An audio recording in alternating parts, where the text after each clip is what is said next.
প্রিয় দর্শক শ্রোতা, জিলহজ মাসের প্রথম 10 দিনের আমল।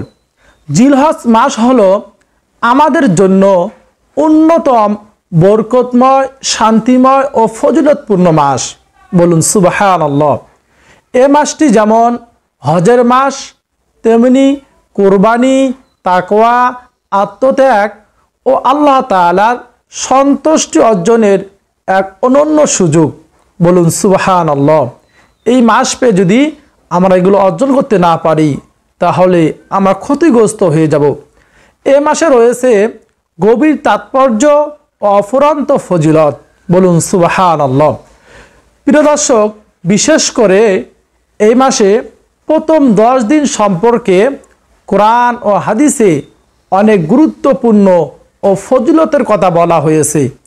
জিলহজ মাসের প্রথম 10 দিনের সবচেয়ে গুরুত্বপূর্ণ 6টি আমল আজকে আমি আপনাদের সঙ্গে শেয়ার করব ইনশাআল্লাহ। জিলহজ মাসের প্রথম 10 দিনের আমল। পবিত্র কোরআন মাজিদে আল্লাহ তাআলা বলেন, বিসমিল্লাহির রহমানির রহিম, ওয়াল ফাজরি ওয়া লায়ালিন আশর। অর্থ শপথ ফজরের এবং 10 আয়াতের। সূরা ফজর আয়াত 1-2। অধিকাংশ মুফাসসিরগণ এই আয়াতের ব্যাখ্যা করেছেন 10 রাত দ্বারা জিলহজের প্রথম 10 দিন বা রাতকে বোঝানো হয়েছে। তাফসিরে ইবনে কাসির।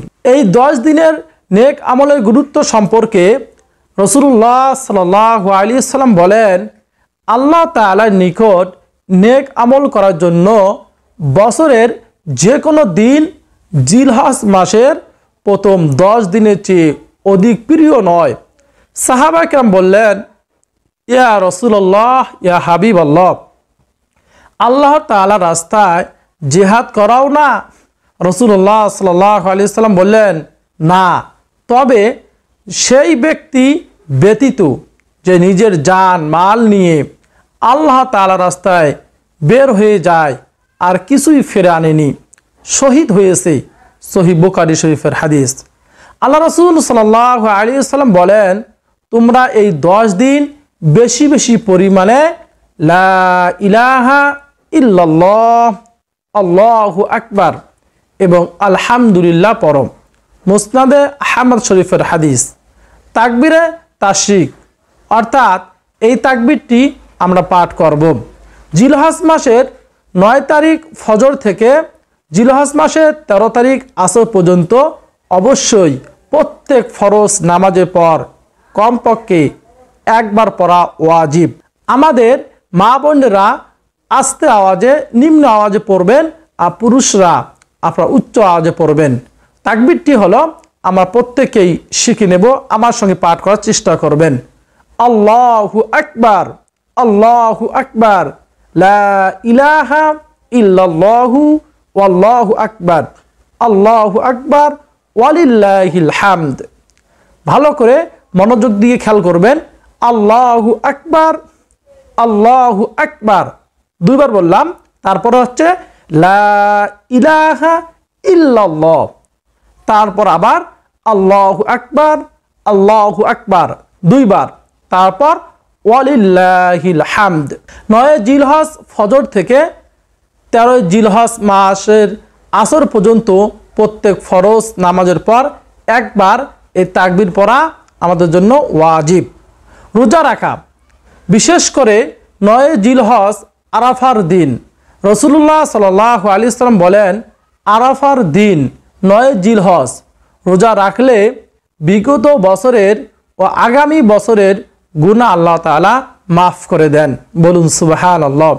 9 জিলহজ যদি কোনো নারী পুরুষ আল্লাহ তাআলাকে সন্তুষ্টির জন্য রোজা রাখে, বিগত 1 বছর, সামনের 1 বছরের গুনাহ আল্লাহ তাআলা ওই বান্দার, ওই বান্দির গুনাহগুলো ক্ষমা করে দিবেন। বলুন সুবহানাল্লাহ।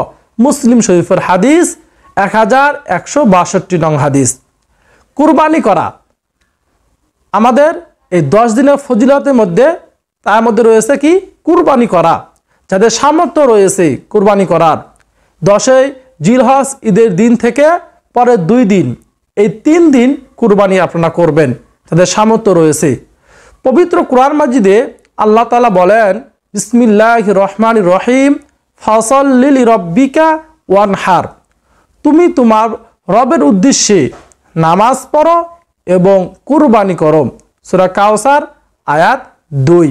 রাসূলুল্লাহ সাল্লাল্লাহু আলাইহি ওয়াসাল্লাম বলেন, মানুষের কোনো আমল আল্লাহ তাআলার কাছে কুরবানির দিনের রক্ত ঝরানোর চেয়ে অধিক প্রিয় নয়। তিরমিজি শরীফের হাদিস।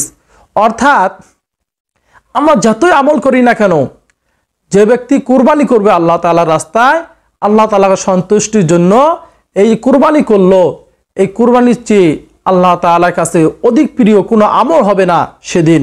এই জন্য আমার যাদের সামর্থ্য রয়েছে আমরা অবশ্যই কুরবানি করব। কুরবানি করার নিয়তে চুল নখ না কাটা, অর্থাৎ চাঁদ ওঠার আগের দিন, অর্থাৎ ধরুন আজকে চাঁদ ওঠার সম্ভাবনা রয়েছে, আমরা যদি চুল নখ এবং আমরা না কাটি, অর্থাৎ শরীরে যেগুলো আমাদের এরকম চুল নখ এরকম যা পরিষ্কার করা দরকার আমাদের পরিষ্কার করে রাখি, আমরা যদি 9 জিলহজ অর্থাৎ 10 জিলহজ কুরবানির দিন কুরবানি করার পর যদি আমরা এগুলো পরিষ্কার করি, তাহলে রাসূলুল্লাহ সাল্লাল্লাহু আলাইহি সাল্লাম বলেন, যে ব্যক্তি কুরবানি দেওয়ার ইচ্ছা করে সে যেন জিলহজ মাসের চাঁদ দেখার পর থেকে কুরবানির দিন পর্যন্ত চুল ও নখ না কাটে। সহিহ মুসলিম শরীফের হাদিস। এই 10 দিন অধিক পরিমাণে ইবাদত, কোরআনুল কারীম তেলাওয়াত ও দান সদকা করা। এই দিনগুলোতে সাধারণভাবে সকল নেক আমলের ফজিলত বেড়ে যায়। বলুন সুবহানাল্লাহ। প্রিয় দর্শক শ্রোতা, আমি ভিডিও শুরুতে বলেছি এই 10 দিনের গুরুত্বপূর্ণ 6টি আমল হলো, 1 নম্বরে বেশি বেশি নফল নামাজ আদায় করা। বেশি বেশি নফল নামাজ আদায় করা, ফরজের তো আমরা আদায় করবই, তার পাশাপাশি বেশি বেশি নফল নামাজ আদায় করা। 2 নম্বরে বেশি বেশি কোরআনুল কারীম তেলাওয়াত করা। 3 নম্বর হচ্ছে দান সদকা করা। 3 নম্বর কি? দান সদকা করা। 4 নম্বরে বেশি বেশি জিকির আজকার করা। 5 নম্বরে বেশি বেশি পরিমাণে ইস্তেগফার পাঠ করা, আস্তাগফিরুল্লাহ আস্তাগফিরুল্লাহ আস্তাগফিরুল্লাহ। 6 নম্বরে সালাতুত তাসবিহ, অর্থাৎ 9 জিলহজ থেকে 13 জিলহজ পর্যন্ত আসর পর্যন্ত আমরা তাকবীর পড়া। আর আমরা যাদের সামর্থ্য রয়েছে আমরা অবশ্যই তা তো কুরবানি করবই। জিলহজ মাসের প্রথম 10 দিনের আমল হলো আল্লাহ তাআলার পক্ষ থেকে অনেক বড় নিয়ামত ও ফজিলতের সময়। আমরা যেন এই দিনগুলোতে গাফলতির মধ্যে কাটিয়ে না দেই এবং আল্লাহ তাআলার সন্তুষ্টির জন্য এগুলোতে অধিক ইবাদত, জিকির, রোজা, তাকবীর ও কুরবানির মাধ্যমে নিজের জীবনকে গঠন করি। আমিন। প্রিয় দর্শক শ্রোতা, এই ভিডিওতে লাইক দিবেন, কমেন্টে আমিন লিখে আপনার দোয়াতে শরীক থাকবেন, কেননা কার আমিন কার দোয়া আল্লাহ তাআলা কবুল করবেন আমরা কেউ জানি না। প্রিয় দর্শক, অবশ্যই ভিডিওতে লাইক দিবেন, ভিডিওটি শেয়ার করে ছড়িয়ে দিবেন এবং চ্যানেলটি আপনারা সাবস্ক্রাইব করে রাখবেন এরকম নতুন নতুন ভিডিও পেতে।